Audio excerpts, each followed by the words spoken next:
Allô? Oui, allô? Ah, c'est toi, bonjour! Et bienvenue sur Allô, à livre ouvert, le podcast qui vous fait raccrocher vos téléphones. Et décrocher les livres des bibliothèques. Bienvenue pour ce 36e épisode. On va vous présenter une autrice. C'est assez original, j'ai trouvé son livre assez original.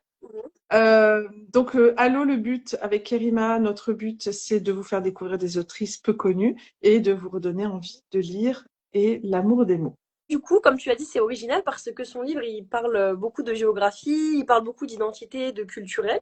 Et du coup, je voulais commencer en parlant de l'entre-deux, qui est un des thèmes, je pense, ouvrage. Donc l'entre-deux en littérature. Mais avant tout, est-ce que tu peux me donner, toi, ta définition de ce que tu définirais par entre-deux? C'est que ce serait quoi un entre-deux? Toute définition confondue, on va dire de façon générale. Ah, waouh! C'est une sacrée question. Tu commences comme ça? Ah bah oui, hein, les cours de philo, hein. Ok. Si c'est un entre-deux, déjà, il faut qu'il y ait deux choses. Ouais, Donc, il faut qu'il y ait une séparation quelque part, ouais, une différence quelque part. Et donc, pour moi, l'entre-deux, c'est soit quelque chose qui vient faire le pont entre ces deux choses séparées pour les relier ensemble, ouais. ou alors c'est un espace qui n'appartient ni à l'un ni à l'autre, mais qui est là un peu en terrain neutre, un peu comme la Suisse. Voilà ce Ouais, que je peux ouais, te dire. franchement, l'espace. On prend toujours l'exemple de la Suisse, mais voilà, c'est ça. En fait, c'est ce que tu as dit, c'est l'entre-deux. J'ai choisi ce thème-là parce qu'il reflète, enfin, il va bien avec le livre d'aujourd'hui. C'est cette espèce de tiers-lieu qui va subsister, ça va Shaima, qui va subsister entre deux terres, entre deux langues, entre deux. Et c'est cet entre-deux qu'on a souvent tendance à sous-estimer. Tu vois, là, c'est le cas de la double identité. On va dire, ah ben, je viens de là, ou alors. Mais, enfin, je viens de là et de là, tu vois, mais on ne parle pas de cette entre les deux qui a créé un tiers-lieu. Donc, je viens par exemple du Maroc et de la Belgique, mais il y a quelque chose entre les deux, tu vois, c'est entre deux, à chaque fois oublié. C'est une sorte de troisième identité qui s'est fusionnée des deux. Donc, c'est de ça qu'on va parler. Et il faut savoir qu'en littérature, pour notre petite intro, l'entre-deux, c'est quelque chose qui a été toujours théorisé, on a toujours beaucoup parlé de l'entre-deux. Déjà depuis l'Antiquité, l'un des grands thèmes, je sais pas si tu vois, c'est quoi l'Iliade, l'Odyssée, toutes les grandes épopées comme ça, avec des héros, Hmm. tu vois un peu. Bah souvent en fait souvent le thème de ça c'est l'exil, le fait de partir de sa terre pour tu vois aborder un voyage et puis tu vas revenir et tout ce thème de l'entre-deux en fait. L'Odyssée par exemple va raconter le retour d'Ulysse qui revient chez lui, qui est complètement transformé quand il revient. Et après un long voyage, il est plus trop ce qu'il était. Donc encore une fois, il vient d'un endroit, il part d'un endroit, il arrive autre part et quand il revient, il est un peu il s'est tissé de cet entre-deux. Il est plus vierge comme quand il était au point A, ni quand il était au point B. Il y a vraiment un entremêlement. Ça, c'est pour l'Antiquité, mais on voit ça aussi beaucoup dans le Moyen-Âge, dans la Renaissance, parce que souvent, il y a ce thème de l'étranger. Donc, l'étranger, c'est aussi, il est fort présent dans le thème du livre de Shaima, enfin, dans le livre de Shaima. C'est l'étranger qui est vu comme celui qui vient d'ailleurs. Et la littérature, elle parle beaucoup de ça, tu vois, l'étranger, l'inconnu, ce qu'on connaît pas, ce qui effraie. Et ensuite, ça continue au 18e et 19e siècle avec, là, ça va être plutôt, comme c'est, on va appeler ça le siècle. Donc, ça va être tout ce qui va être le voyage, le cosmopolitisme, l'ouverture à l'autre, la connaissance qui va vraiment devenir, tu vois, universelle, internationale. Parce que c'est le début des grands voyages, c'est le début des migrations, de la aussi, ça fait partie, même si elle a eu des conséquences néfastes, ça fait entre deux. Et alors, avec tout ça, va apparaître davantage de personnages naviguer entre plusieurs mondes. Et la littérature, elle aime bien un peu cet entre-deux, entre, par exemple, ce qui va être l'avant, l'après, le passé, le futur. C'est quelque chose qui est très connu. Et l'ailleurs, l'exotique, il va devenir un peu, finalement, un reflet de notre propre identité. Ce qui m'est totalement étranger au début. Un peu même nous, on est humains. Hein, faut pas croire que on a des fonds de racisme en nous. Hein. On va l'aborder en mode, enfin, peut-être pas racisme, mais on a des fonds de on est un peu étrange. Ce qui nous est étranger, notre premier réflexe, c'est un peu de le rejeter.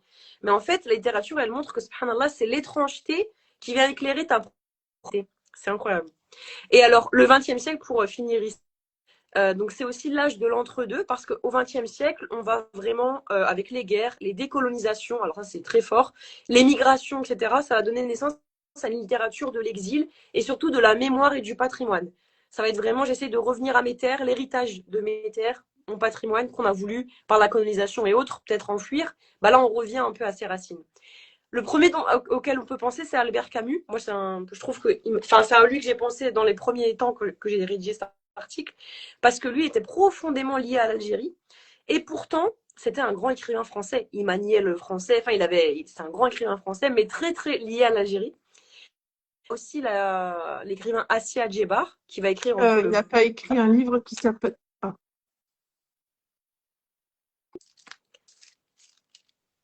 Est-ce qu'on est Tu en parlais de Camus? décalé? Ouais, est-ce qu'on est en décalé? Je sais pas. Excuse-moi, du coup, je voulais pas te couper, pas couper longtemps. Justement, Albert Camus, il a écrit L'étranger. Bah oui, il écrit étranger, ouais, effectivement.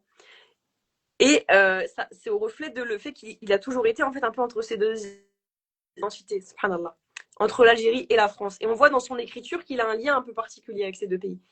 Et il y a aussi Amin Malouf, qui est aussi très connu pour ses identités. Il interroge vraiment les identités multiples. Et voilà, c'est un peu les auteurs que j'ai. Bon, évidemment, il y en a énormément d'autres, mais c'est un peu les grands auteurs que j'ai relevés ici. Tout ça pour dire quoi? L'entre-deux, il est vécu sous le prisme souvent d'une certaine souffrance, parce que il va incarner tout de même, malgré tout, une certaine forme d'arrachement à soi, de sacrifice. Je pars d'un point A, je vais à un point B, ou alors simplement, je pars pas, mais en moi, il y a deux identités qui, que je le veuille ou non, au début vont être opposées.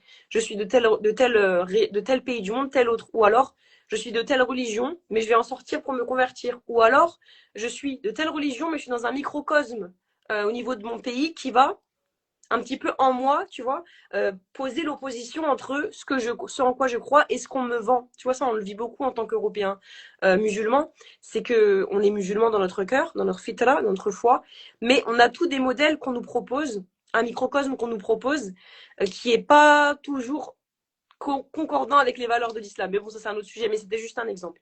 Donc si c'est entre deux, il est souvent vécu comme une souffrance, eh bien, on se rend compte que la littérature, elle nous montre en fait, on va plus loin que de simples frontières. Certes, on part de frontières, l'entre-deux, c'est l'idée de frontière, elle est contenue dans le mot d'entre-deux, mais ça va bien plus loin qu'une simple frontière. C'est un vrai retour à soi et c'est un vrai voyage. Pour preuve, et ça c'est vrai, même encore à l'heure actuelle, c'est les histoires qui marchent le mieux, les personnages qui sont les plus attachants en général, c'est souvent ceux qui vont avoir fait l'expérience de l'exil, tu vois, qui vont avoir fait l'expérience du transfuge social, ou alors c'est ceux qui ont fait l'expérience du voyage. Ça, c'est vraiment des histoires qui marchent bien parce que depuis toujours, on sait que dans le voyage, il y a quelque chose qui touche à l'essence de soi, subhanallah. Et dernière chose, après vraiment je me tais, mais c'est pour ça que souvent, les gens qui voyagent pas beaucoup, et ça veut pas dire qu'il faut aller aux Canaries, faut aller en Malaisie, non, hein, mais juste qui voyagent pas énormément, qui sortent pas beaucoup, ils sont très très fermés d'esprit, tu vois. Et je disais ça justement avec une amie il y a pas longtemps. Les personnes qui restent un peu dans leur bled, tu vois, qui sont jamais parties, etc. Ce sont chez elles qu'on va constater le plus d'intolérance religieuse, racisme, homophobie. Parce qu'en fait, c'est des personnes qui sortent pas. Donc le voyage, il te pousse en fait à être plus tolérant, à avoir de meilleures valeurs et à être un meilleur humain, en fait, subhanallah. Voilà, je voulais introduire le thème de l'entre-deux parce que Shaima, elle en parle beaucoup. Mais je pense que maintenant, on peut présenter Shaima rapidement et après, si tu n'as rien d'autre à ajouter, Anna, on peut la recevoir, Inch'Allah. C'est très intéressant, vraiment merci. J'ai appris des choses et c'était très clairement exposé. Vraiment, je pense que ça serait peut-être une émission que tu feras à part. Moi, en tout cas, j'ai des questions pour toi en aparté. Ok. Alors, Sheima Tahiri est écrivaine, animatrice d'ateliers d'écriture et fondatrice des Mots pour le dire, une ABSL bruxelloise qui fait, donc pour les Français, ABSL, c'est association. Une ABSL bruxelloise qui fait de la littérature un outil de connaissance de soi et du monde. Elle est née dans une double appartenance, justement, entre le Maroc et la Belgique, et elle puise de cette expérience de la diaspora une matière littéraire qu'elle explore aussi bien dans son œuvre que dans les cycles d'ateliers qu'elle anime. Donc, elle est diplômée de l'ULB en langue et littérature romane, français langue étrangère, gestion culturelle appliquée. Ça fait beaucoup de choses. Et Ça va. elle construit une pratique qui allie rigueur intellectuelle et sensibilité littéraire. Mhm. Donc, le recueil qu'on va présenter aujourd'hui, c'est Géographie de la dignité. Elle l'a écrit à Bruxelles entre 2024 et 2026. Et ce livre rassemble des textes hybrides où se croisent la poésie, le récit, l'allégorie théâtrale et la fiction dystopique. Mhm. Dans ce livre, elle y interroge la dignité comme espace à habiter entre exil et enracinement. C'est un petit peu ce dont tu parlais. Ouais, ouais, Elle subhanallah. travaille par ailleurs à l'écriture romanesque dans le prolongement de cette même exploration. Et elle a une œuvre en cours. Bon, bah, pour l'instant, c'est secret. On verra plus tard, Inch'Allah, quand elle la sortira. Et enfin, c'est la première à avoir organisé des cercles de lecture silencieuses à Bruxelles pour en faire un espace de tissage de liens sociaux. Et enfin, elle porte aussi un podcast qui s'appelle Poser la plume. Ouais, Et on est ravis de d'accueillir Sheima. ouais. Ça va, écoute. Salam. Salam alaikum. Bienvenue sur notre émission. J'espère qu'on n'a pas été trop longue. Merci, merci. Non, tu as déjà tout dit, j'ai plus rien à dire, Karima. Ah, bon bah salut, non. Ok. Alhamdoulilah. Ouais, je trouve que l'introduction, après quand Yana elle te présentait, je me suis dit, eh, ça matchait bien avec ce que j'ai dit. Ça marchait trop bien. Ah bah trop bien, alhamdoulilah. Eh ben on peut commencer à la cuisiner, c'est bon. Ouais. Alors du coup, je ne te connais pas du tout à part le livre que j'ai lu de toi, donc bon, je te connais à travers ton écriture. J'aimerais bien savoir, bah, par exemple, première question, depuis combien de temps tu écris? Alors, j'ai, pour ainsi dire, écrit depuis toujours. Je suis fan de lecture depuis toujours. Mais c'était beaucoup pour moi, c'était beaucoup sur le moment. J'ai vraiment pris l'écriture comme quelque chose un travail de longue haleine, comme quelque chose sur lequel je reviens, je réécris, je retravaille euh, durant ces dernières années. En fait, je D'accord. travaille maintenant dans le sponsoring sportif et ça m'a un petit peu éloignée de la littérature et de l'écriture. Et j'ai ressenti en fait ce besoin vraiment de me reconnecter avec l'écriture, la littérature, en créant mon ASBL et en me réconciliant avec l'écriture, pas seulement sur le moment, mais comme vraiment quelque chose sur lequel je reviens en interrogeant ce sur quoi j'avais envie de parler, les thématiques qui me révoltent, qui m'intéressent, qui moi-même m'aident en fait à trouver des réponses. Parfois, on a plein de questionnements, on ne sait pas très bien où on a des malaises ou des joies, mais en passant par l'écriture, on arrive en fait à mettre de l'ordre et à affiner ce qu'on ressent et ce qu'on perçoit du monde autour de nous. Voilà. D'accord. Et c'était quoi Euh, ces mm, en question? C'était quoi ces thèmes en question que tu avais envie d'explorer par mm. l'écriture, justement? Bah, Enfin, c'était on beaucoup, un peu les... beaucoup le thème de l'identité. Ouais. Donc ça, c'était une thématique qui me tient à cœur vraiment parce que j'ai toujours eu la sensation de devoir choisir. Donc moi, j'ai toujours été, par exemple, j'ai été la seule voilée en Romagne. Je suis ici la seule voilée cadre dans la boîte dans laquelle je travaille. Euh, j'ai toujours été là où on ne m'attend pas. Donc je suis pas je suis pas dans l'entre-soi comme on parle souvent. Et Ok. du coup, j'avais l'impression en fait que je devais choisir. Je dis, je suis dans ce cadre-là, mais qu'est-ce que je fais de mes valeurs, de mon identité, de mon voile, de mes rêves, etc. Comment est-ce que je sors des boîtes dans lesquelles on m'enferme? Euh, Pareil du côté de ma communauté, j'étais souvent vue comme la geek littéraire. Shaima, elle a toujours un bouquin. Shaima, elle parle pas comme nous. Ouais. Et du coup, j'avais en fait l'impression que je devais choisir entre l'un et l'autre. Heureusement que voilà, point de vue religion, ben voilà, moi je suis musulmane et là la question ne se pose pas. Je suis musulmane, que je sois dans le cercle A ou dans le cercle B. Donc ça me permettait d'avoir quand même une homogénéité et d'avoir un phare dans mes différentes identités. Mais du coup, le fait d'écrire m'a permis de me rendre compte que, en fait, on est composé de plusieurs identités et chacune a une importance différente. Ça, Amin Malouf, que tu as cité dans Les identités meurtrières, en parle aussi. Donc, il dit on a une identité presque immuable du début à la fin, mais ça tient à très peu de choses. Mais en fait, tout le reste, c'est des appartenances.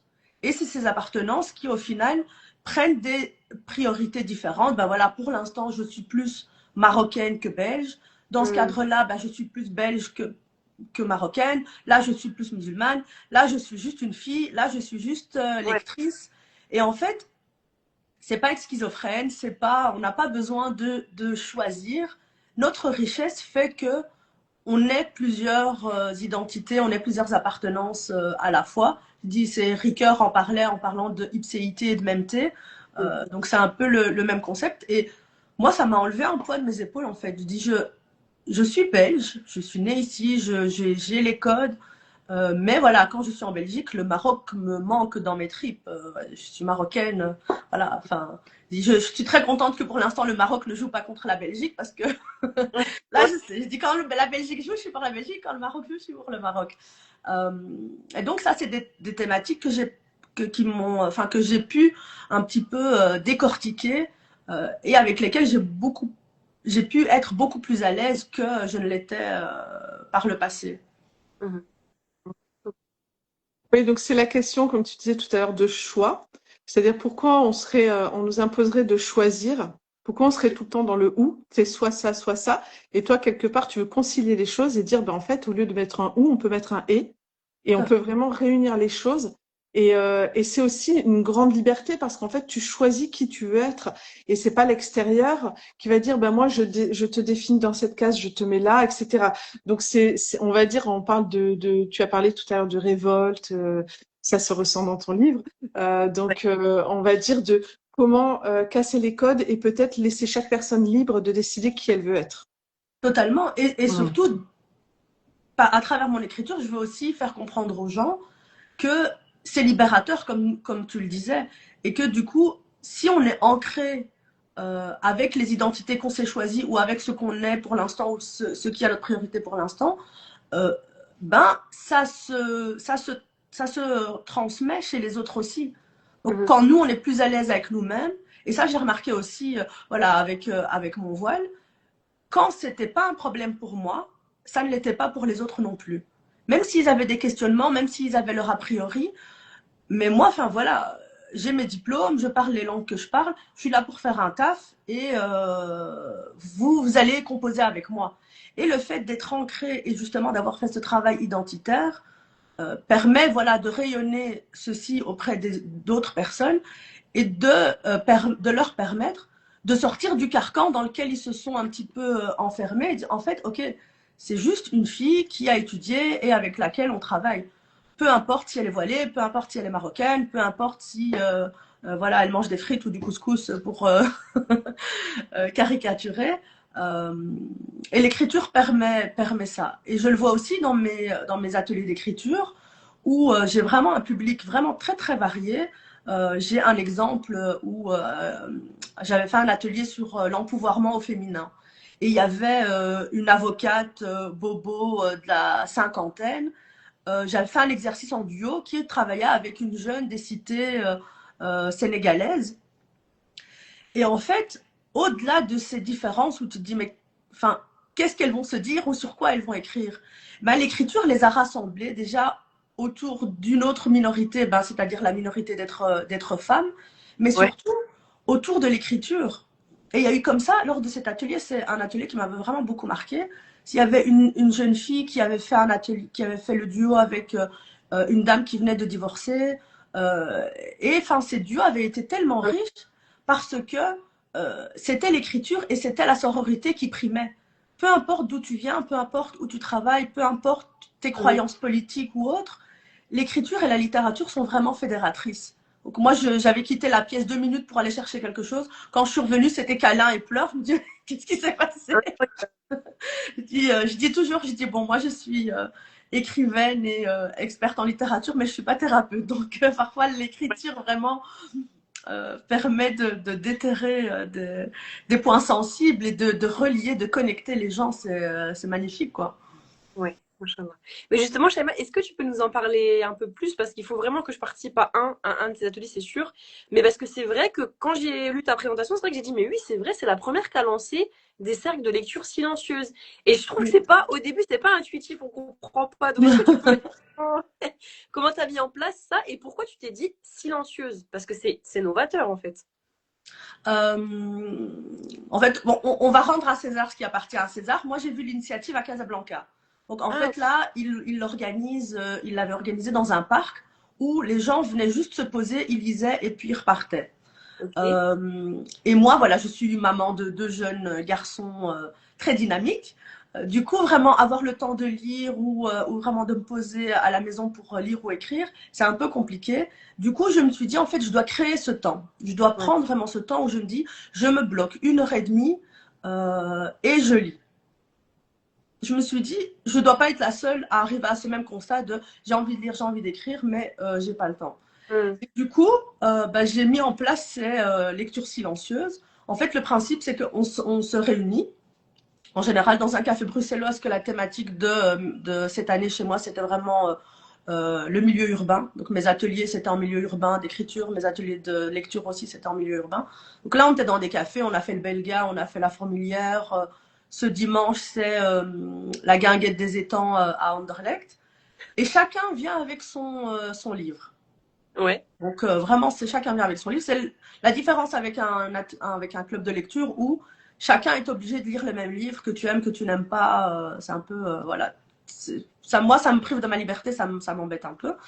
Et donc tout le monde lit et je mets vraiment un chrono de 1 heure ou 1 heure et demie en fonction du temps qu'on a et on lit. Du coup, parfois, tu as tendance à vouloir te lever et je dis, bon, moi, c'est moi qui organise, je peux pas me lever. Donc, je lis et je lis vraiment pendant 1 heure, 1 heure et demie.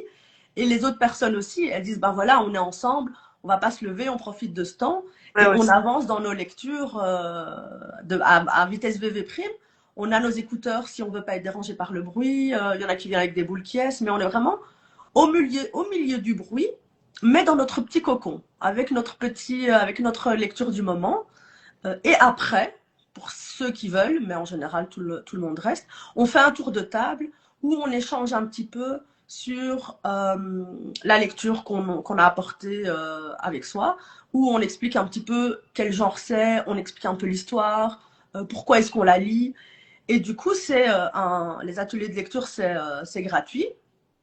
L'idée, c'est vraiment d'échanger, de découvrir des lectures qu'on n'aurait pas forcément faites de prime abord. Moi, je lis pas beaucoup de non-fiction, à part des livres religieux, mais sinon, je suis plus dans le roman, la poésie. Mais il y a une des participantes qui vient beaucoup avec un peu tout ce qui est coaching de vie, réorganisation, etc. Beaucoup de livres psychologiques. Et il y a des points de vue vraiment très intéressants. Il y a une jeune qui vient beaucoup avec des fanzines. Donc, les fanzines, voilà, ça vient d'une œuvre connue et c'est un fan qui réécrit soit une fin, Ouais. soit qui se concentre sur un personnage. Mais je trouvais ça vraiment fascinant. J'ai dit, il faut vraiment avoir une maîtrise de l'œuvre de base pour ensuite pouvoir faire une fanzine qui peut se suffire Ouais. à elle-même, mais qui rend assez hommage à l'œuvre de départ. Euh, et au fur et à mesure, là aussi, c'est des personnes de milieux et d'horizons totalement différents. Au fur et à mesure, il y a vraiment un groupe qui s'est créé. Donc, on échange, on apprend, et puis il y a une des participantes qui dit ah, mais moi je lis très lentement, je lis juste quand je suis ici. Du coup, on évolue dans son livre avec elle, de mois en mois. Ou alors, il y en a Ouais. d'autres qui sont là ah, ben voilà, je suis arrivée là. Une des participantes lisait un polar. Ah, voilà, je suis là. Et puis, on est là non, tu peux pas nous laisser là, on veut savoir qu'est-ce qui se passe.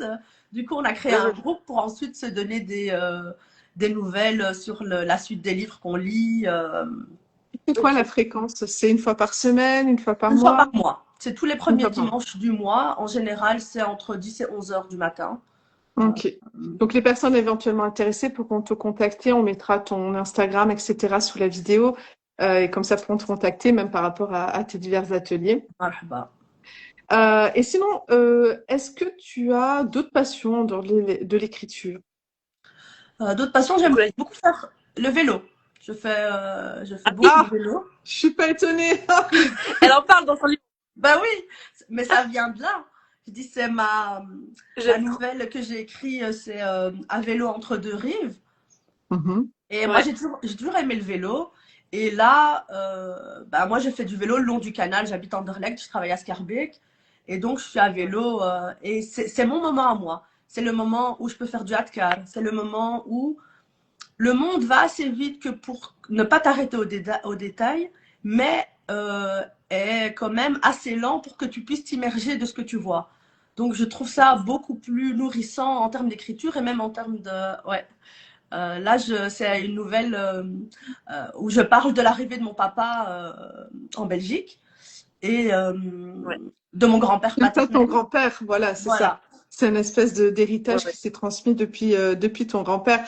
Et donc, quand tu parlais tout à l'heure des thèmes, donc on a effectivement l'exil, on a la question d'identité, on a aussi beaucoup l'idée dans ton livre d'intergénération, de transmission de génération en génération, on va dire de devoir de mémoire, etc.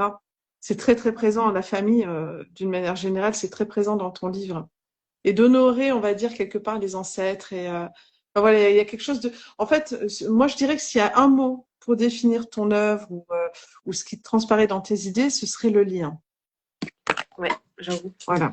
Parce que Oui, même faire le lien entre les différentes parties en soi, comme tu parlais tout à l'heure de qui je suis, en fait, est-ce que je suis que ça, ou est-ce que je suis et ça et ça? Donc c'est ça, c'est faire l'union, le lien entre toutes choses, en en fait. fait, moi, je suis un peu obsédée par le pont, vraiment par le pont, Ah, euh, c'est marrant. parce que, en Ouais. fait, moi, je me sens pas fixe. Donc, j'ai l'impression d'être constamment mobile. Que ce soit, voilà, même quand je suis fixe mentalement, c'est comme je suis tout le temps en aller-retour entre ici et le Maroc, entre ma belgitude et ma marocanité, entre mon rôle de maman et mon rôle de femme. Donc j'ai tout le temps l'impression en fait qu'on est sur un pont et ben le pont en tant que lien familial, c'est un peu retourner vers ce qui nous a permis d'être en fait.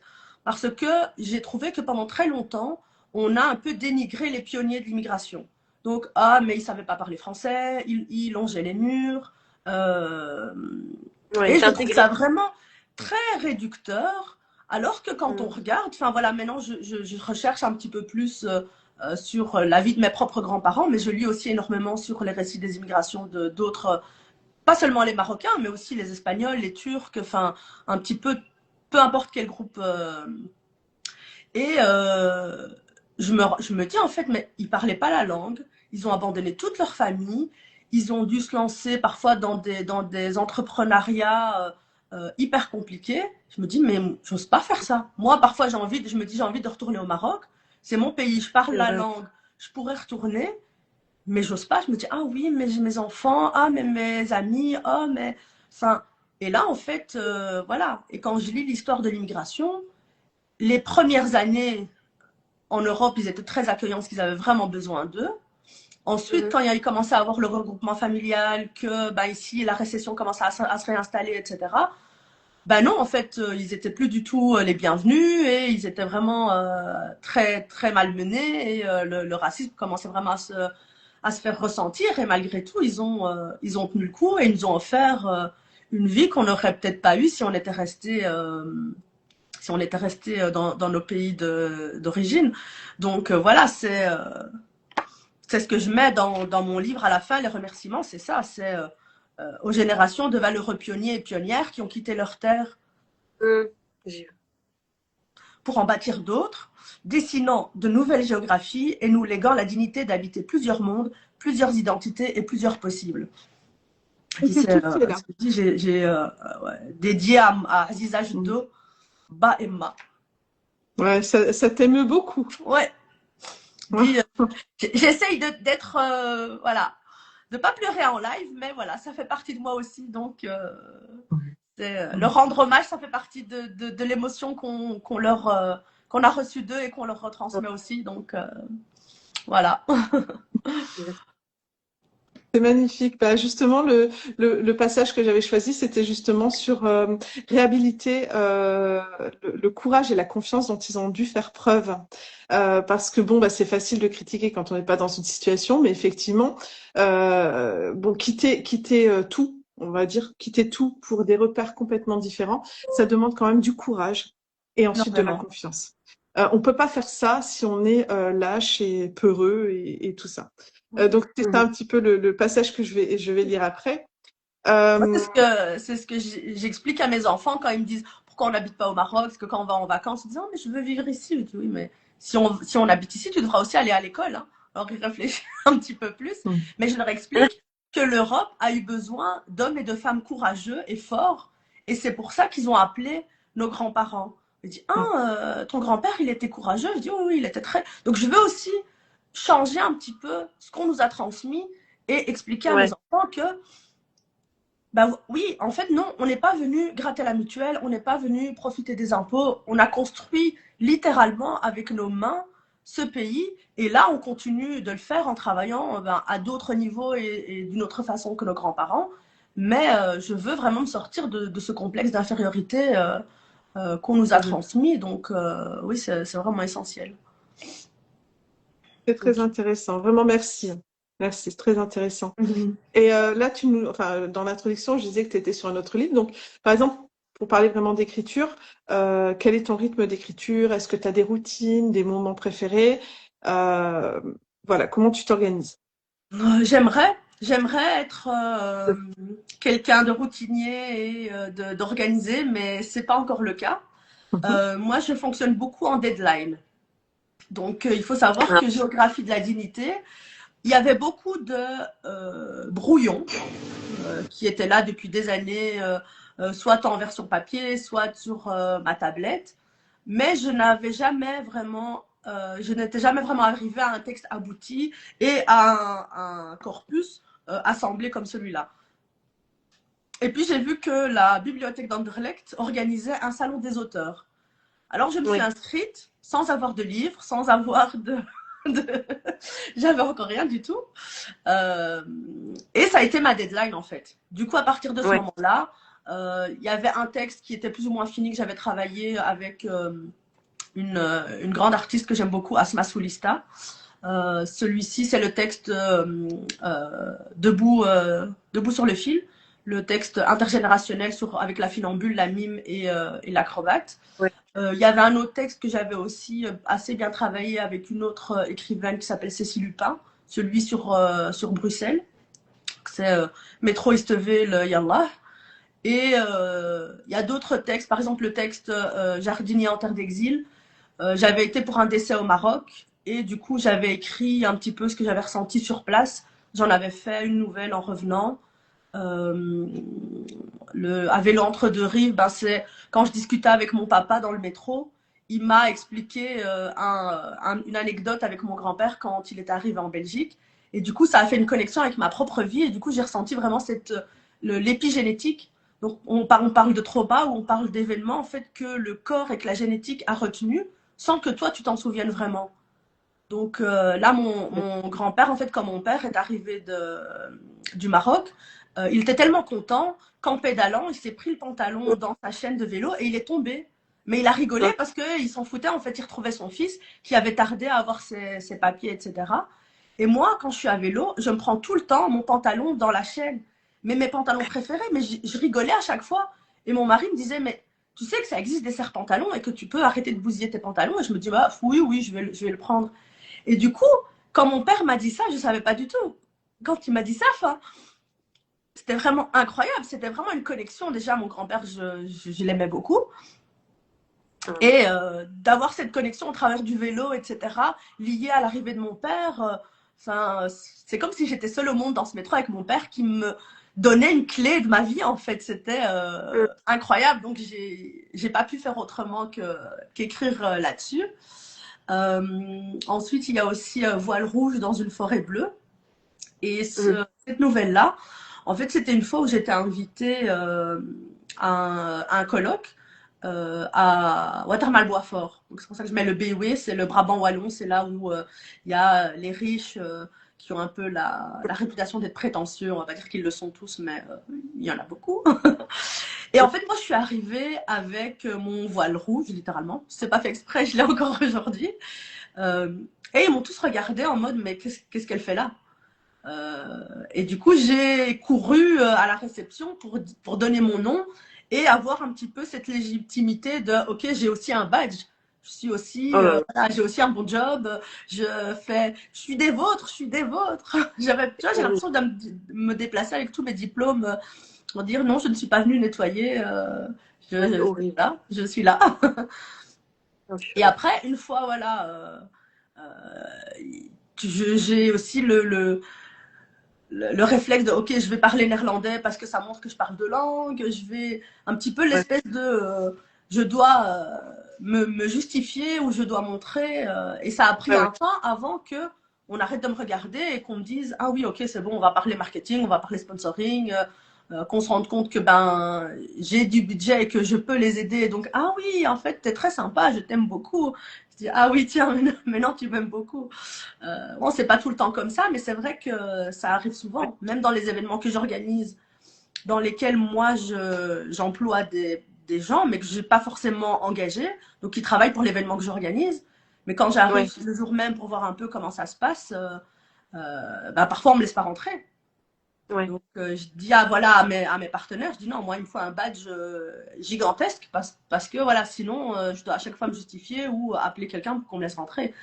Et du coup, passer par l'écriture, ça permet aussi de sortir un peu de ce syndrome de l'imposteur et de mettre de l'ordre dans ok, ça c'est ce qu'ils pensent. Et voilà, ma maman, elle m'a toujours dit voilà, qu'on te parle mal ou qu'on dise des choses vraies ou pas vraies sur toi ou quoi, tu lèves la tête et tu souris. Je dis ça, ils vont pas aimer te voir sourire et du coup, c'est vrai que j'ai toujours fait ça en mode, tu vois, un petit peu le sourire un peu provocateur comme ça. Et c'est ce que j'utilise aussi dans l'écriture. Mais du coup, voilà, là, je suis un peu, j'ai un petit peu éludé ta question. Mais c'est Non, j'ai compris que tu travaillais sous adrénaline avec une deadline. Et aussi avec des thématiques voilà, qui sortent pour l'instant de mon quotidien. Et ce que j'aime faire aussi, c'est pas simplement être dans l'autobiographie pure. J'essaye, je me suis rendu compte que j'aimais bien y ajouter un peu une donnée sociologique ou un petit peu de philosophie, un petit peu de psychologie, et surtout, voilà, de prendre un peu une universalité littéraire. J'ai écrit, par exemple, mais ça, c'est pas dans ce recueil-là, j'ai écrit un poème sur la Palestine, en faisant un petit peu un parallèle avec l'enfer de Dante. Donc il y a l'enfer, le purgatoire et le paradis, où Dante est au début avec Bérénice, Bérénice l'abandonne, et je fais un parallèle un petit peu entre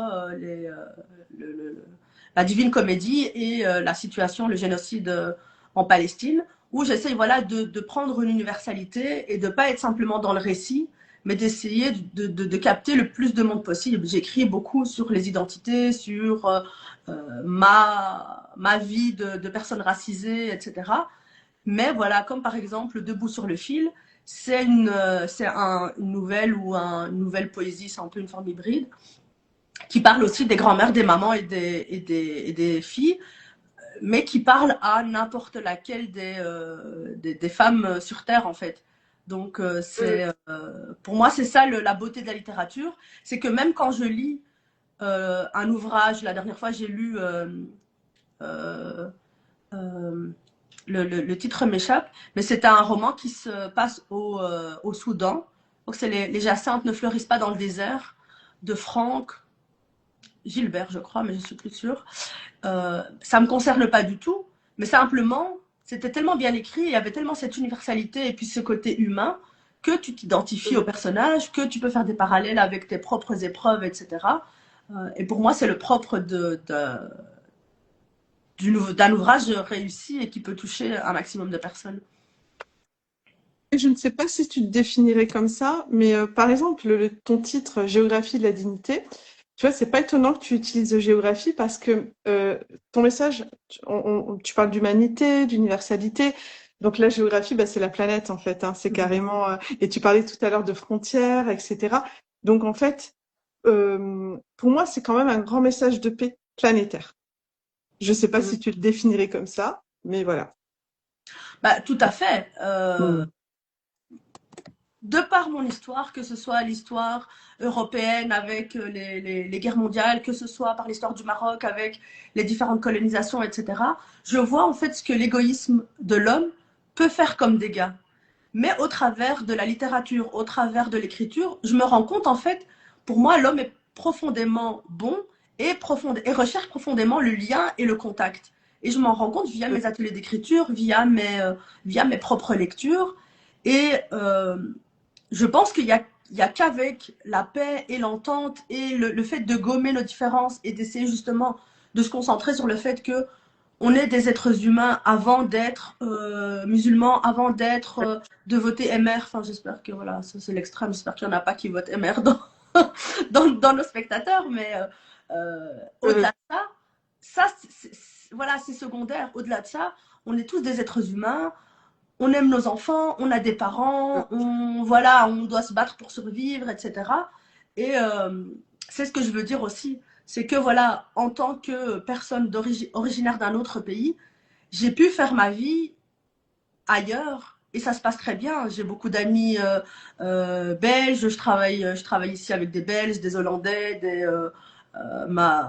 et ça se passe très bien parce qu'on se concentre sur notre boulot ou sur notre humanité. Donc c'est le message que je veux passer. En effet, c'est la géographie. C'est au final, on est un peu vraiment l'expression bateau, mais des citizens of the world. C'est là où tu te sens bien, là où tu arrives à faire des connexions, là où tu arrives à chercher le point commun avant de chercher la différence. Et en fait, c'est ça qui est fédérateur, c'est ça qui amène le positif et la paix. Ok. Tu passes à des questions, Kerima? Oui, bah, je me disais, ce serait bien peut-être justement, parce que là, je pense qu'on a donné beaucoup de suspense à tout le monde. On pourrait peut-être, enfin, moi, je me propose de commencer par lire le passage que j'ai apprécié, parce que je pense qu'à mon avis, d'ici à je vais devoir vous quitter. Le passage. Et après, tu peux dire ce que tu en penses de ce passage, Shaima, comment tu l'as écrit. Enfin bref, voilà. Anna, elle peut faire la même chose et après, tu peux lire le tien à la fin si tu veux. Comme ça, on confronte nos points de vue. Tu vois ce que je veux dire? Ça marche. Alors, c'est dans le. C'est par rapport à la funambule. Ouais, c'est ça. Page 11. Non, quoique. Non, non, j'ai beaucoup aimé sur le fil, avec la funambule, la mime et. C'est quoi déjà? L'acrobate. Ouais, l'acrobate. J'ai beaucoup aimé le truc de transgénérationnel, le fait que on doive. Voilà, on reçoit. La première, elle reçoit passivement. La deuxième, elle reçoit, mais elle essaie de changer des trucs. Et la troisième, elle fait ses propres règles. Et je trouve ça trop bien parce que bah, moi, je suis très féministe. Et en fait, je vois que les femmes, maintenant, c'est ça, en fait. Enfin, c'est comme ça que ça se passe. Là, c'est que on n'accepte plus les anciens schémas toxiques. Et on voit vraiment de génération en génération on n'accepte plus, en fait. Et on se crée nos propres règles. Et il y a beaucoup de pots cassés, mais c'est extrêmement libérateur. Mais c'est pas ce passage-là que j'ai choisi, quand même. Et c'est dans. Bah, c'est au tout début, hein, page 11, je pense. La première nouvelle. Ouais, c'est au tout début. Donc, tu sais, c'est quand tu parles. Je sais pas le dire en néerlandais, mais Metropolistville, yallah, c'est ça. Metropolistville, yallah. Oui, En voilà. fait, en bruxellois, Troistville, c'est une expression. Teville, ça veut dire trop. Ah. Donc, Troistville, ça veut dire trop, c'est trop. Et c'était pour faire un jeu de mots avec métro. Ah, ok, d'accord. Il y a beaucoup de trésors dans ce livre, machin-là, ok. Mais en fait, parce que du coup, donc, tu parles d'une scène que tu as vue dans le métro. Et justement, on s'attend pas à ce que. Enfin, on s'attend à un truc, mais tu nous déroutes. Donc, en scène, 7h58 sur la ligne 5, Bécant, direction Delta.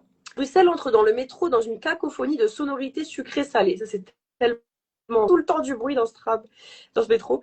La maman arabe appelle sa sœur en vidéo. La tantine africaine rit de bon cœur avec les enfants entassés sur le siège devant elle. Elle remarque à peine la mamie bruxelloise à côté d'elle. Mamie, agrippée à son sac à main, trouve indécent ce débordement de bonheur que Bruxelles ose mettre en scène en public. Là, si on s'arrête à là, on se dit, ouais, bon, on a l'impression d'aller vers quelque part. Et moi, ce que j'ai adoré, c'est après ce que tu dis. Moi, je connais intimement cette maman. C'est la mienne. Je sais que derrière ce coup de fil, il y a une famille au pays, un déracinement, un entre-deux, pris entre le côté court et le côté jardin. La tantine tonitruante, je l'aime, c'est la mienne. Je sais que ces rires qui résonnent sont son identité, son masque de reine pour narguer les regards en coin. La mamie, je la comprends, c'est la mienne. On lui a appris cette retenue, sa vie est chez elle, derrière les rideaux fermés. Et j'ai vraiment beaucoup aimé, parce qu'en fait, tu décris 3 personnes différentes. Et au début, on pourrait se dire, ah ouais, en gros, elle va un peu juger en mode, ouais, l'africaine qui fait plein de bruit, la mamie qui est saoulée. Mais en fait, ce qui est vraiment hyper brillant de ta part, c'est que tu sais te mettre dans la perspective de chacun. Et ensuite, tu l'expliques. Pourquoi elle crie? Parce qu'il y a sa belle-sœur qui est là. Pourquoi l'autre, elle fait beaucoup de bruit? Sa façon d'exprimer sa joie. Et la troisième, on la blâme pas non plus parce que elle, on lui a appris on lui a appris que la joie c'était à la maison. Et ça, je trouve ça trop bien parce que c'est hyper dur quand on décrit, moi-même, je suis autrice comme Anna, et je trouve que quand on décrit d'autres cultures, on a vraiment, c'est ce que je disais en début d'émission, on a un biais malgré tout qui est un peu intolérant. On est un peu en mode ah ouais, mais t'as vu eux, ils font du bruit. C'est vrai, on est comme ça. Et le fait de chaque point de vue, chaque focale, c'est parce qu'il y a quelque chose derrière. J'ai trouvé ça hyper, hyper brillant. Et je pense qu'il y a peu de personnes qui savent faire ça, tu vois. C'est très dur de savoir détourner les clichés à ce point. Machallah. Merci. Mais Donc voilà, je sais je pas si... pense que c'est vraiment inhérent au fait d'être né dans plusieurs cultures. Parce que Ah ouais, depuis petite, ben voilà, j'attends à ce qu'on ait cette ouverture d'esprit par rapport à moi. Et moi, je l'ai aussi par rapport aux autres parce que j'ai grandi avec eux. Même si à la ouais. maison, même si je suis originaire d'autres, même si j'ai d'autres facettes dans ma culture, au final, ben c'est comme ça que tu grandis. C'est pour ça que moi aussi, dans la dernière nouvelle, c'est Laura en français et Laura qui veut dire la langue en arabe. Ouais.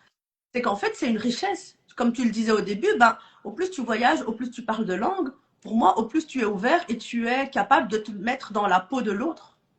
Ouais, ouais, c'est trop bien. J'ai vraiment aimé beaucoup. Subhanallah. Merci. Parce que souvent, des biais sans s'en rendre compte, même toi, t'en as en vrai, on a tous des biais, Bien mais sûr, bien c'est dur sûr. de se mettre en voix et de pas se justifier en mode ah, mais regarde, ils font trop de bruit. Oui, mais en fait, là, ça, c'est un jugement. C'est pas qu'ils font trop de bruit, c'est leur culture. Tu vois, c'est hyper dur de pas justifier notre intolérance par des arguments objectifs. C'est À dur à fond. le faire. Tu vois. Ouais. Et toi, Mais l'écriture permet ça. Tu vois, ouais, quand on pense ou quand on discute, c'est vrai qu'on est plus on est pressé.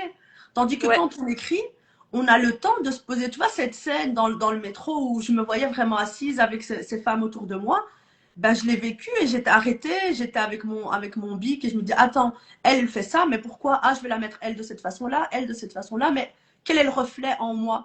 Et l'écriture ouais. permet justement de faire cette pause réflexive. Pas de côté, ouais, machin. En tout cas, Mm. j'ai aimé tout ton livre, hein, vraiment, je le dis après Merci dans beaucoup. je trouve qu'il est magnifique et tu écris vraiment bien. T'as vraiment une finesse d'écriture Oh, qui c'est est. gentil. Bah, Je suis assez d'accord. Arrête, tu vas me faire pleurer. ah, non, vraiment, là, tu m'as épaté, Shaima, vraiment. Ouais, Bah, j'ai pas de cliché sur toi, hein, mais c'est vrai que le livre, il paye pas trop de mine, t'en as pas trop parlé et tout sur les réseaux, mais en vrai, il est magnifique, il est vraiment bien écrit. T'as un merci. énorme. Mm. Ouais, je suis d'accord avec toi. Le passage, pareil, j'ai failli le Ouais, sélectionner. Et en fait, j'ai ah, sélectionné le passage du vélo. Et on Ah. en a ouais, beaucoup parlé, c'est marrant. Euh, donc, Gédo était arrivé en Belgique, s'était installé et avait trouvé du travail. Sur son vélo, toutes ces images s'entrechoquaient. Il était ravi. Alors il accélérait.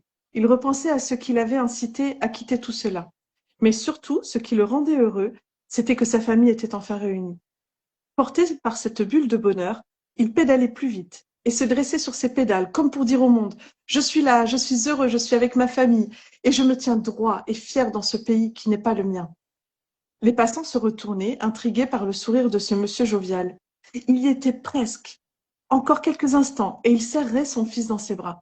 Il pédalait, pédalait, pédalait tant et si bien que son pantalon s'était pris dans la chaîne de son vélo, l'avait fait vaciller avant de tomber de sa bicyclette. Genoux griffés, pantalon déchiré, on aurait cru l'entendre rire comme ce jour-là à Malines. Tout cela n'était rien.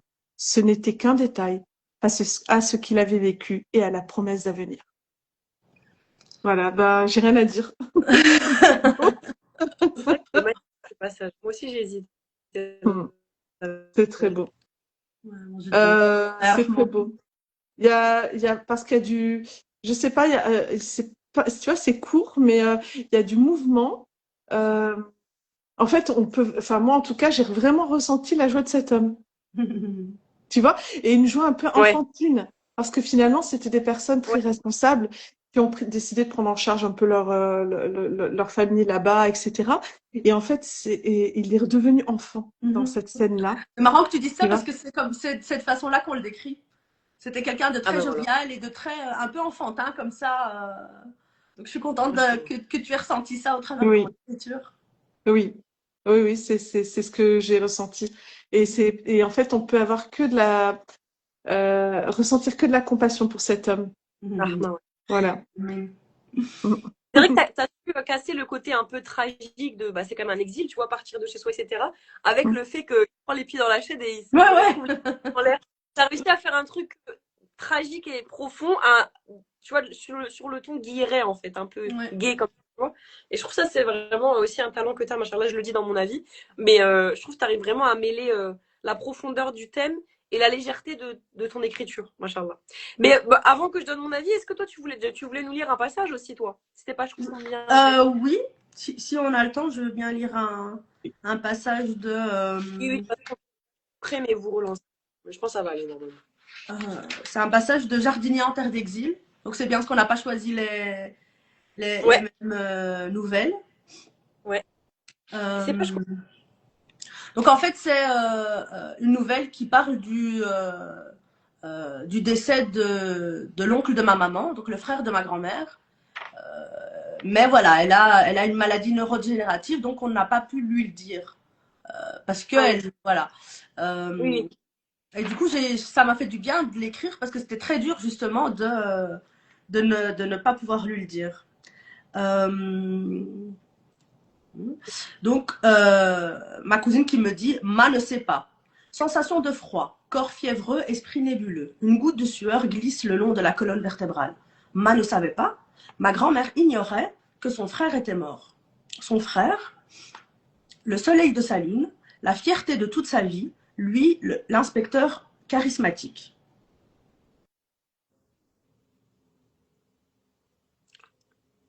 Bon, Ah, on t'entend plus, Shaima. M'entendez?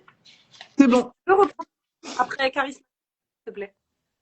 Donc, comme une branche venue fouetter mon visage, j'ai immédiatement compris pourquoi on ne pouvait pas révéler ce secret à Ma. Ma n'était plus vraiment Ma. Son esprit s'est défait de ses lianes. Il grimpait vers d'autres réalités, les confondait, les mélangeait, les inventait. Comment lui faire comprendre que ce frère admiré et tant aimé n'était plus? Comment, dans sa réalité mouvante, planter solidement cet arrachement qui ferait pousser des herbes sauvages, qui deviendraient épines et blessures comme nul autre, mais dont elle ne se souviendrait pas le lendemain. Elle en ferait son propre jardin, dramatique, illogique et surréaliste, où les saisons se confondraient, comme si on mélangeait Chaban et Ramadan. La voir perdre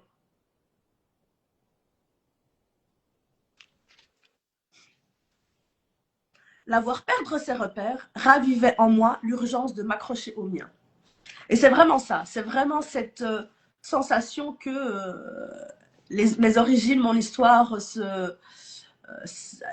s'effondrait devant moi, que j'ai ressenti l'urgence en fait d'écrire dessus. Donc Tu as peur que les gens que tu aimes disparaissent. non, ça pas, parce Disparaissent que dans la mémoire. Bah, disparaître, mourir, oui. oui et non, mais surtout de ne pas savoir et de ne plus avoir personne à qui demander. C'est C'est surtout ça, en ça. fait. Voilà, qui disparaissent. Voilà, on sait tous pourquoi on est sur Terre et on sait tous qu'on est amené à disparaître. Donc, alhamdoulilah, voilà, qu'on puisse voilà, faire les actes qu'il faut et être digne d'aller au paradis. Euh, mais c'est vraiment je savais pas très bien comment est-ce que la famille de ma maman était venue en Belgique. Le côté de mon papa, je savais un petit peu, mais pas tellement. Et du coup, voilà, c'est aussi le devoir de transmission, encore la transmission, et aussi, comme tu disais, le lien entre les générations passées et les générations qui viennent. Donc, c'est pas que je veux pas qu'on les oublie eux, mais je veux pas qu'on oublie leur héritage et tout ce qu'ils ont fait Ouais. pour nous, pour aussi donner de la fierté à ceux qui en manquent. Voilà, moi la première parfois où on est un peu, on n'ose pas, on est gêné, ben là, ce serait approprier sa fierté et non, en fait, je suis la fille de et je suis la petite fille de, donc Ouais. Réellement ne pas disparaître. Parce que je veux dire, quand tu meurs, bien sûr que la mort, on l'accepte, mais quand tu meurs et que plus personne ne parle de toi, plus personne ne pense à toi, plus personne tu vois, ne serait-ce qu'un détail, ah oui, ben, quand je fais du vélo, tu vois, plus personne ne relie la vie, le vivant avec ce qui a été, tu vois. oui, oui. C'est la disparition quand tu parles de pourquoi cette grand-mère qui disparaît parce qu'elle n'a plus de mémoire. Tu vois, et donc son frère disparaît en elle. Et en fait, quand je parle de disparition, tu vois, c'est comme être, voilà, dans un espèce de brouillard et on voit plus rien en fait. Et toi, tu as besoin en fait, c'est comme une trace. Voilà, si tu veux, peut-être comme, en fait, chacun laisse sa trace en l'autre et on n'oublie pas de mentionner la personne qui a laissé cette trace aussi. Oui. Et connaître son histoire et connaître ses origines Oui, et connaître oui. les victoires passées permet aussi de se projeter dans l'avenir et de se dire je ne suis pas là toute seule. Je ne suis pas la première à mener des combats. Je ne suis pas la première à vouloir atteindre tel ou tel objectif. J'ai des générations et des générations derrière moi qui n'ont pas, qui ne sont pas que des profiteurs, qui ne sont pas que des casseurs, qui sont des constructeurs et des producteurs de projets incroyables. Mhm. Et Voilà, ce sont eux qui te donnent aussi de la force, c'est ça. même après leur mort, quelque part. Exactement. Mm. Ouais, c'est ça, Bah, machin. magnifique en tout cas. Bah, Voilà. écoute, Ouais, moi, c'était vraiment des beaux passages qu'on a pu lire. Mm. Et du coup, si on passe à nos avis, je trouve que vraiment, ton livre, il est extrêmement riche et il n'y a pas assez, en fait, d'une heure, 1h10, peu importe, pour faire le... Non, mais vraiment, voilà, c'est sincère, pour en parler. Mais moi, si j'ai essayé de condenser, je peux jamais tout dire. Mais moi, j'aime beaucoup cette façon d'écriture qui est assez légère, presque quotidienne. Il y a vraiment une écriture de la quotidienneté chez toi. Et en même temps, qui a une vraie maîtrise de la langue. Je pense que tu es quelqu'un qui a, bah oui, qui aime beaucoup la littérature, ça se sent parce que tu maîtrises vraiment bien la langue. Et on voit que tu es quelqu'un qui lit, qui manie les mots, qui sait prendre tel mot à tel moment pour décrire telle, tu vois, telle situation. Et je trouve qu'il y a un vocabulaire qui est très étendu. Et c'est un livre qui est assez pas de mine. Quand je dis pas de mine, c'est pas pour le dévaloriser, mais tu vois, il est assez fin au sens fin, subtil, mais il est fin aussi, tu vois. Et Oui, pourtant, il a une vraie capacité d'observation. Je pense que c'est une de tes qualités, à mon avis. Parce que merci. ça se voit que tu es quelqu'un de très observatrice. Tu vois, par exemple, la scène dans le métro, mais il y a plein de fois comme ça, je me suis dit, waouh, mais elle est hyper observatrice. Genre, comment elle a retenu des trucs comme ça, tu vois? Subhanallah. Et moi, c'est quelque chose que j'aspire à faire plus dans mon écriture, un peu cette capacité de l'observation. Et je trouve que tu as une captation de la réalité qui est presque fidèle. Elle pourra jamais l'être parce qu'on n'a pas le point de vue de Sirius, hein. Et qui allie une objectivité et ta subjectivité. Et ça, c'est dur aussi à faire. Des fois, on va être trop dans le constat et des fois, on va être trop dans mon interprétation. Toi, tu arrives bien à Oui, faire les deux, je trouve. Et alors, j'ai bien aimé aussi parce que du coup, on parle d'exil, de double culture. Et dans les livres, tu parles en belge, du coup, et tu mets des mots marocains. Et du coup, je trouve que même dans la forme du livre, bah, il y a cette interpénétration. Je trouve ça trop bien.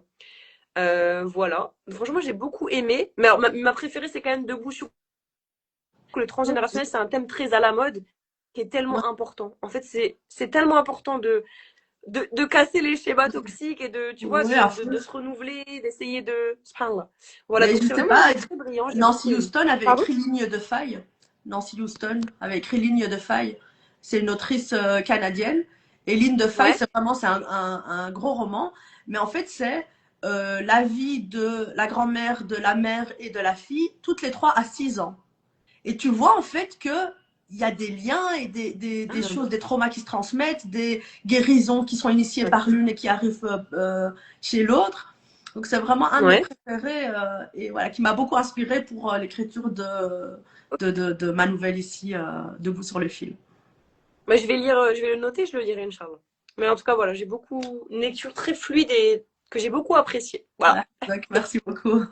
Alors, Anna, je sais pas ce que tu en pareil, pensais. Bah, j'ai pas du c'est tout pareil. aimé, non, ça m'étonnerait. J'ai beaucoup aimé. Euh, déjà, tu as honoré Bruxelles. En fait, dans ton écriture, tu montres la beauté dans les détails, en fait, et dans ce qui peut Ouais. paraître étrange ou étranger, dans les deux. Et ce qui est étrange ou étranger, tu vas montrer la familiarité ou l'universalité qui est à l'intérieur. Donc, c'est vraiment partir du particulier pour agrandir l'image. Euh, Tu personnifies aussi Bruxelles, hein, parce que Bruxelles patiente, inspire et pardonne. Voilà, donc pour ceux qui habitent là-bas, ben, vous avez de la chance. Et Bruxelles, J'avoue. vraiment, parce qu'à Lille, non, pas nous. Viens, on t'accueille. Et donc Bruxelles, vraiment comme une scène de théâtre, comme tu disais, Kerima, c'est très visuel aussi. Et donc il y a une espèce de scène de théâtre où en fait on sent que chacun est un acteur malgré lui. Et Ouais. toi, tu es un peu, alors pas le metteur en scène, mais en tout cas dans ton écriture, parce que bien sûr, tu leur dis pas ce qu'il faut faire ou dire, mais il y a vraiment cette idée de, bon, les acteurs comme ça, et tu leur fais dire, parce que dans ton écriture, tu leur fais dire, c'était très, enfin, j'ai trouvé ça très théâtral, et que chaque lieu, même les stations de métro, tu vois, c'est pas très glamour de parler du métro ou tout ça, bah, ça devient vraiment un lieu de vie, tout simplement, en fait, hein. Donc c'est vraiment redonner de la beauté à ce qui pourrait paraître si banal. Donc j'ai aussi remarqué ton esprit analytique et ta fine observation. Ouais. Et tout ça lié à une imagination féconde qui va relier, excusez-moi, voilà, c'était une alarme, qui va relier le tout à tout. Et enfin, oui, donc le devoir de transmission. Ah ben, il y a plein de choses que j'ai dit en fait au fur et à mesure, donc que je vais enlever. Ouais. Mais effectivement, il y a à un moment tu écris intercontinental, intergénérationnel, interculturel. Et là, j'ai écrit pont en lettres majuscules. Tu vois, on y revient. On y revient. Et j'ai Ok. beaucoup aimé aussi la dystopie avec le pays silencieux, en se demandant justement si le fait de ne plus pouvoir parler est un châtiment ou une bénédiction. Et donc, tu interroges toute l'importance des langues et de la communication entre nous. Merci beaucoup. Ça fait plaisir d'avoir le retour d'autrices Avec qui plaisir. voilà, apprécient la lecture en tant que telle, mais qui sont aussi Ouais. un peu dans la métalecture et dans voilà, l'écriture, les process, etc. Donc c'est merci beaucoup, Alhamdulillah. ça me fait plaisir. Ben, merci à Mais c'est toi vrai que c'est pour un ouvrage ce qui bon est moment. fin, mais... Ah pardon, je disais c'est vrai que c'est un ouvrage qui est fin, mais en fait quand plus on en parle, plus je me dis il y a beaucoup de thèmes en fait. Oui, Tu brasses beaucoup de thèmes, machallah, en peu de pages. C'est quand même c'est fort. c'est ouais. Exactement. Eh ben, écoute, on va Alhamdulillah. passer à l'actualité. Donc, quelle est ton Ouais. actualité, Sheima? Est-ce que tu proposes des choses en ce moment? Enfin, voilà. Pour que les personnes puissent venir et éventuellement assister. Alors l'été c'est un petit peu la pause lecture, pause écriture où il y aura certainement quelques ateliers de lecture silencieuse que j'annoncerai sur ma page. Mais à la rentrée, il y aura deux ateliers deux cycles de 5 ateliers chacun. Le premier sera pour écrire une nouvelle. Donc on fera vraiment étape par étape où les participants viendront écrire de la première à la cinquième au cinquième atelier. On pourra relire, on pourra revenir sur les textes parce que cette année j'ai fait que des ateliers uniques et du coup on travaillait sur un texte, mais à la maison on le retravaille pas forcément ou en 2 heures on commence un petit peu à avoir la création qui se met en ébullition. Et puis voilà, c'est l'heure de partir. Donc on ne donne pas suite à cette source. Et du coup, là, je voulais faire vraiment des ateliers sur la longueur où on pouvait ensuite arriver à un texte fini qui donnera ensuite lieu à une scène ouverte. Donc là, c'est un peu mêlé aussi les différents médiums de passer de l'écriture à la scène. Ça, ce sera normalement de septembre à février. Et ensuite, dans la deuxième partie de l'année, ce sera, si je me rappelle bien, ce sera allier la photo et l'écriture. Et là, en fin de cycle, on aura une exposition où on exposera les photos des différents participants avec leur texte à côté. Donc, la saison prochaine, l'idée, c'est d'interroger voilà, les différentes thématiques par le biais de différents médiums. Donc, que ce soit la scène et l'écriture ou la photographie et l'écriture. De toute Ok, façon, machin. les personnes intéressées éventuellement auront tes contacts Instagram et autres pour Ouais. pouvoir te contacter à ce sujet. Merci Et beaucoup. donc, Kerima, quelle est ton actualité? Là, pour l'instant, j'ai pas. Bah, je finis le tome 3 qui va bientôt arriver, j'espère. Voilà. Je vais lancer un projet Ulule pour.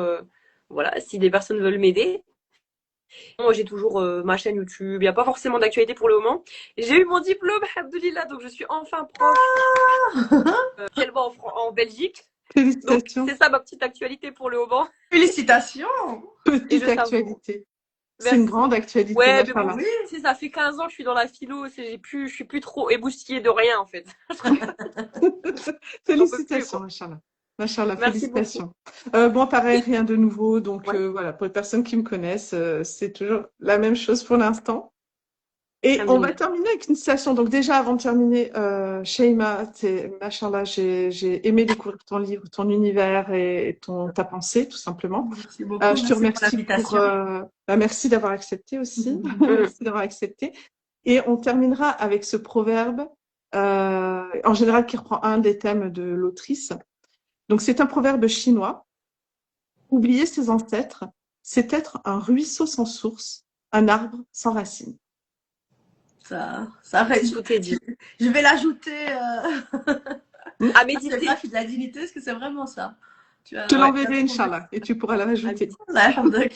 Bon, mais merci beaucoup les sœurs pour cette émission. Alors Merci à sachez vous. qu'elle sera retrouvée, je pense d'ici à un mois, parce que c'est moi qui fais le montage, donc c'est compliqué sur YouTube, Inch'Allah. De toute façon, on préviendra tout le monde. On mettra tous tes liens, Shaima, où retrouver tes livres, etc. Et puis hydratez-vous, parce que les fortes chaleurs reviennent. Donc Karima et la essayez chaleur, ça de va faire pas. attention. Ouais. T'as dit quoi? J'ai dit, t'aimes pas la chaleur, toi? Ah ouais, non, mais là, les dernières canicules qu'il a aimé, s'il vous plaît. C'était chaud, c'est Personne, vrai. C'était personne, compliqué. personne. Ah ouais, c'était Bon, en tout compliqué. cas, merci. Merci de nous avoir écoutés pour les personnes présentes et les personnes en replay. Et au plaisir de vous présenter de nouvelles autrices lors des prochaines émissions. Si vous êtes vous-même autrice ou si vous connaissez des autrices, n'hésitez pas à nous contacter. Comme ça, on aura le grand plaisir à lire leur œuvre et à les présenter. Merci Sheima encore une fois. À toutes les deux. Et à bientôt, Inch'Allah. Au revoir. Barakallahu. Salam alaikum. Lama. Alaykoum salam.